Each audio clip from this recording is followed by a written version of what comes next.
Ya, selamat malam kepada semua para penonton di Desa Kali Sampurno. Selamat menyaksikan pertandingan bola voli antar RT ini. Yang akan bertanding di malam hari ini adalah RW 8 yang diperkuat oleh Mas Eyi. Tidak lupa dari RT 16 yang diperkuat oleh Bapak Budi. Ya, sekali lagi pertandingan akan segera dimulai. Ya, ini servis pertama dilakukan oleh Eyi dari RW 8. Oke, langsung cemes super win. Begitulah, Mas. Super win.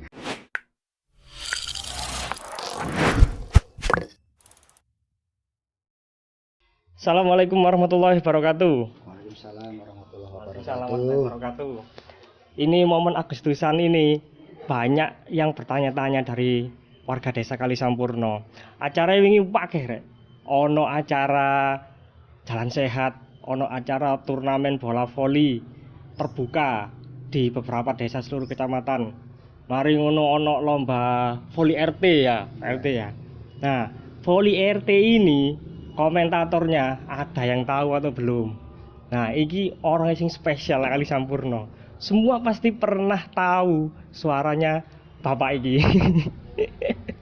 Pernah tahu mungkin ini yang biasanya terdengar di suara speaker masjid. Biasanya adzan juga. Biasanya juga nyiarin kematian. Wah, keren wis pokoknya. Perannya di desa itu banyak. Dan kemarin saya baru tahu, wih, bisa jadi komentator voli ternyata. Dan itu menurut saya sip ngalah-ngalahi komentator Mandala yang sudah kondang di mana-mana. Oke, kita perkenalan dulu sama yang namanya terkenali sih dipanggil Pak Buser. Oke, Pak Buser ini sudah lamakah di Kali Sampurno atau memang dari desa lain Pak Buser ini? Sebenarnya saya ini dari Ngawi, bertempat tinggal di Desa Kali Sampurno mulai tahun 1995. 95. Kerja awal di sini kuli bangunan, Mas. Wah, kuli bangunan. Kuli bangunan. Terus lama-kelamaan menikah sama orang sini. Terus setelah itu saya diangkat menjadi marbot masjid, Mas. Dari marbot masjid itu tahun pinten sampean diajak? Dari marbot masjid itu tahun 2017. Marbot masjid. Marbot masjid 2017 Sebelumnya ya jualan kopi ya, pakaian gitu. Kalau di Masjid Kali Sampurno sebelum sampean itu siapa Mas marbot masjidnya? Dulu itu Bapak Asyari sama Bapak Tosin. Bapak Tosin. Ya. Nggih. Setelah itu dia sudah tua, saya menggantikan. Orang-orang identik dengan saya itu apa? Menyiarkan orang kematian, Mas. Nah, kalau saya bilang Assalamualaikum warahmatullahi wabarakatuh, itu orang mesti mendengarkan dengan serius karena pasti ada kematian gitu loh. Padahal itu kadang-kadang kerja bakti, Mas. Pasti orang identik dengan kematian. Kenapa ya kok sampai begitu gitu loh. Saya juga heran ini. Jadi biasanya itu pas waktu ada Assalamualaikum, orang pasti terhening, ada TV dipateni, ono radio dipateni, ternyata kerja bakti. Dikira kematian, Mas, itu padahal itu kematian dikira kerja bakti gitu. Terus pokoknya kerja bakti sama kematian itu assalamualaikumnya itu hampir sama gitu loh. Terus pas kemarin lomba voli RT itu sempet gak sampean nggono assalamualaikum. Oh, itu penontonnya ya, Mas. Yang request itu penontonnya. Saya bilang assalamualaikum dengan turnamen kan agak keras ya. Assalamualaikum warahmatullahi wabarakatuh. Penontonnya malah nggak terima, Mas. Harus pakai salam orang kematian gitu nih, Mas. Saya jadi mengikuti request dari penonton gitu loh. Tapi dipelesetkan. Ya, salamnya saya pelesetkan. Assalamualaikum warahmatullahi wabarakatuh. Penonton ini bukannya marah malah seneng ya, Mas. Itu padahal menyiarkan kematian itu. Oke, ini membahas soal kematian di desa. Ya.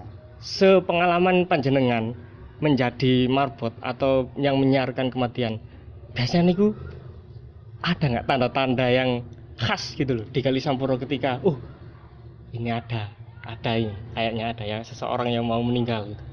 Biasanya ada, Mas, tanda-tandanya, Mas. Biasanya itu sebelum ada orang meninggal tuh ya kepala saya pusing sekali, Mas. Kepala saya pusing sekali tuh. Oh, ini tanda-tanda kurang ngopi, Mas, ternyata, Mas. Bukan orang mati.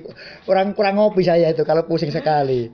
Terus ya adalah malam-malam itu kok sepi sekali, ada burung apalah itu namanya. Oh, nggih. Burung kalau orang Jawa ngarani dares gitu lah, burung dares. Dares. Terus tapi jarak 3 hari 4 hari pasti ada orang meninggal gitu loh. Tapi ya ini bukan takdir ya, cuman memang tanda-tanda itu kadang-kadang memang ada. Terus pas waktu jadi takmir masjid itu panjenengan ini marbot masjid ini dulu siapa yang merekomendasikan jenengan dados marbot masjid ini? Dulu itu yang merekomendasikan saya itu satu Bapak Mujiono RT 14 sama Bapak Haji Darmaji RT 3 yang mengusulkan saya itu gitu loh. Terus waktu itu saya juga berpikir saya masih muda, keperluan saya banyak, jadi marbot masjid itu mencukupi apa tidak buat kehidupan saya. Tapi alhamdulillah Mas ya, nggak seberapa tapi barokah Mas, alhamdulillah. Alhamdulillah. Hasilnya barokah, bisa mencukupi anak saya, bisa mensekolahkan anak saya sampai STM gitu. Alhamdulillah. Jangankan sedikit Mas, cuma sedikit tapi apa ya, barokah. Yang penting itu barokahnya Mas. Hasilnya berapapun kalau barokah insya Allah bisa berhasil. Oke. Anak penjenengan berapa ini? Anak saya 2 Mas, istri saya 1 Mas. Oh 1. Ya. Oh nambah ini. Karepe Mas, karepe. Tapi yo ini didelok bojoku wis seneni lho ini. Papat masih nampung. Oke. Dan pengalaman panjenengan ini tanya-tanya pengalamannya jadi marbot masjid ya. Ini banyak sebetulnya yang mau saya ulik tentang tokoh-tokoh atau perannya menjadi seorang marbot masjid. Mungkin panjenengan ketika menjadi marbot masjid itu sebetulnya pekerjaannya apa saja sih? Saya pun tidak tahu sebetulnya marbot masjid itu kerjanya apa gitu loh. Marbot masjid itu kerjaannya Mas ya, selain bersih-bersih ya juga adzan ya juga panitia lain-lainnya seperti ada panitia kurban, panitia zakat fitrah.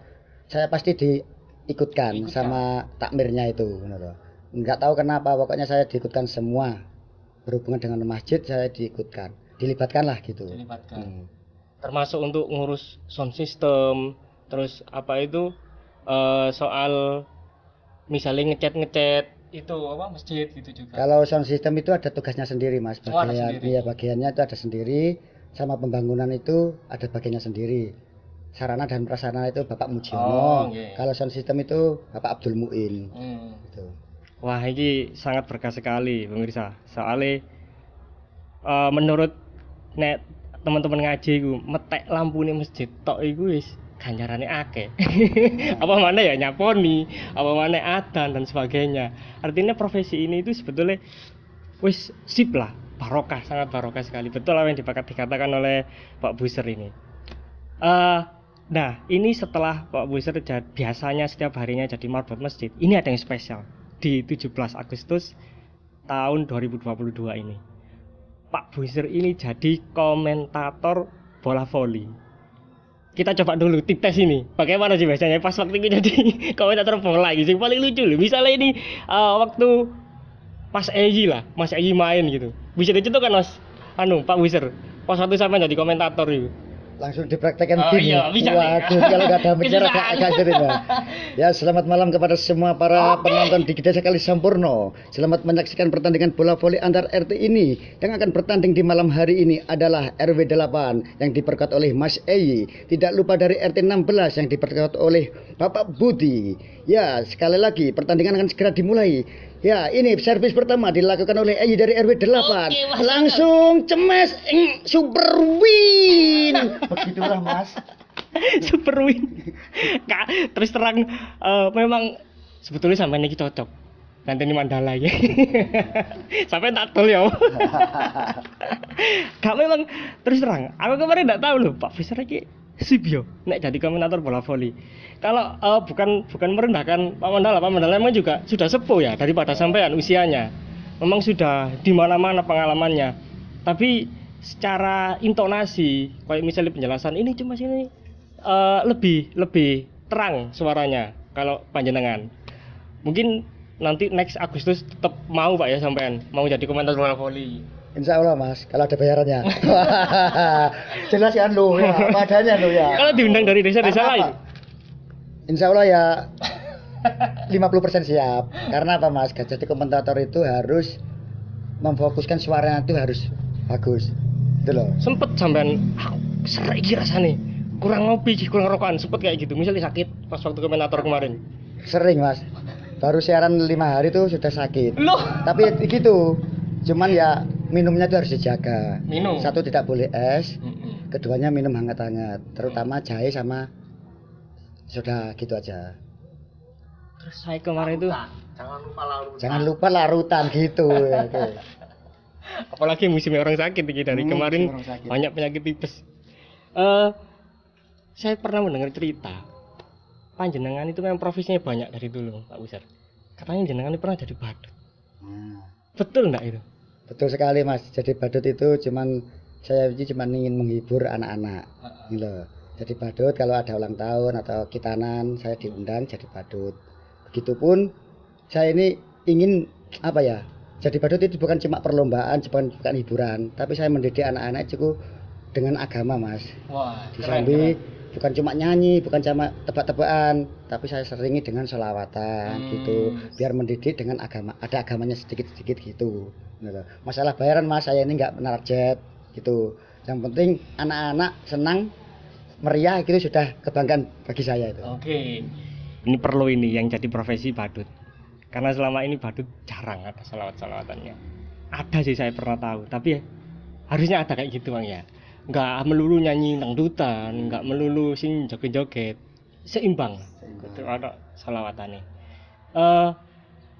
Sekarang itu saya lihat di masjid itu anak kecil itu lebih banyak, lebih seneng lah. Sampean kalau menyikapi masjid rame, pencilaan gitu ya napa nek sampean menyikapi anak-anak kecil. Iku saya ya apa ya beda nih Pak Buster iki. Yes, santai gitu menghadapi anak-anak kecil di masjid. Menurut sampean ya napa nih? Menghadapi anak kecil di masjid itu Mas ya, itu ibaratnya orang main layangan Mas. Di mana waktunya kita menarik, di mana waktunya kita mengulur, gitu ya. Biasa, ya. Kalau angin kencang, kalau kita tarik, putus nanti layangannya Mas, gitu loh. Begitu juga dengan mendidik anak-anak. Kalau anak-anak rame, itu sudah biasa, tempatnya anak-anak itu bermain. Ya, tapi kita bagaimana mendidik anak-anak di masjid itu, kita marahi tapi dia tidak takut. Tapi ikut dengan saran kita, loh. Misalkan ya, rame jangan terlalu keras marahi anak-anak. Nanti kalau terlalu keras, anak-anak jadi trauma, nggak mau ke masjid. Betul ya. Kita ajak, ramenya itu dikurangi lah. Seandainya itu volumenya itu 80 anak-anak ya, kita kurangi menjadi volume 40. Nah, nggak mungkin anak-anak bisa tenang, bisa diem Mas. Namanya anak-anak. Tapi alhamdulillah saya ini jadi marbot masjid itu banyak sekali anak-anak yang mau ke masjid, pujian atau apa padahal sholatnya itu ya gak karuan, tapi alhamdulillah mau ke masjid gitu aja pun. Tapi nggak pernah sampean dapat kritik anak-anak cilik kok dijarno ae. Pernah ada kritik dari masyarakat itu ada. Wong ada anak kecil rame kok marbot masjid kok diem aja. Seharusnya itu Mas ya, ramenya anak kecil itu bukan tanggung jawabnya marbot Mas. Tanggung jawabnya semua jamaah. Ya. Harus saling mengingatkan, saling menegur, saling memarahi. Tapi saya minta kepada jamaah lainnya, kalau memarahi anak-anak itu jangan terlalu.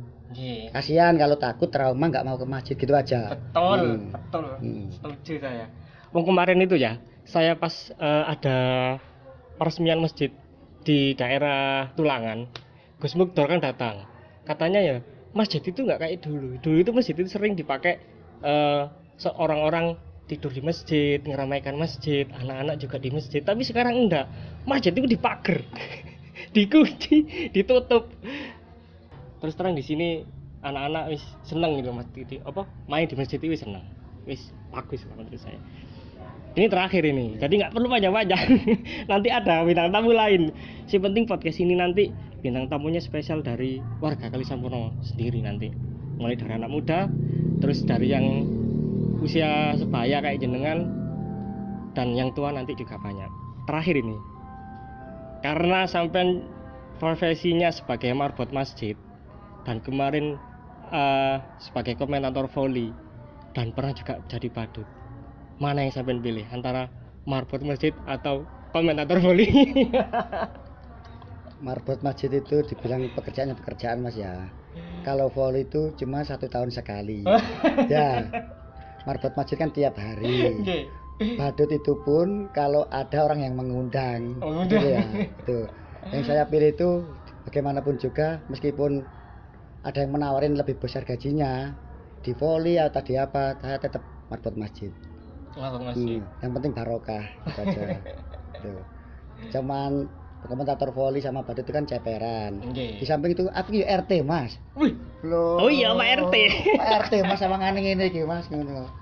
Ya RT, ya marbot masjid iki tadi komentar voli. Ya CS Puskesmas ya nih Mas, cleaning service Mas. Ya sih. Pakai pegawaian CS ku cleaning service Mas, nak kanggone PT Mas. Oh berarti jenengan ini juga sebagai customer service. Cleaning service-nya Puskesmas Kali Sampurno. Kali Sampurno. Setiap hari. Setiap hari. Berarti memang apa ya, profesinya di bidang sosial. Di sini juga kan lingkungan kesehatan desa. Ya. Di masjid juga bagian untuk jamaahnya orang-orang desa. Wah, buat yang nonton ini silakan tepuk tangan sendiri di rumahnya buat Pak Buser ini. Mungkin nanti banyak podcast ini sama Pak Buser yang lebih lucu, yang lebih keren dan lebih seru ya, pasti nanti buat ngeramaikan channelnya YouTube Pemdes Kali Sampurno. Terima kasih Pak Buser. Ya, terima kasih. Monggo dilanjut untuk kegiatannya pagi hari ini. Saya juga lanjut mau ngopi. Ngopi enggak? Udah habis ngopi. Itu Ben pagi ini ngopi. Sudah 2 kali. Sebelum Oke. subuh sama tadi jam 8 ngopi. Loh, subuh sudah ngopi. Ya, sebelum subuh sudah ngopi. Luar biasa, habis dari masjid ngopi. Info Cip. Info sip. Zong. Mantap.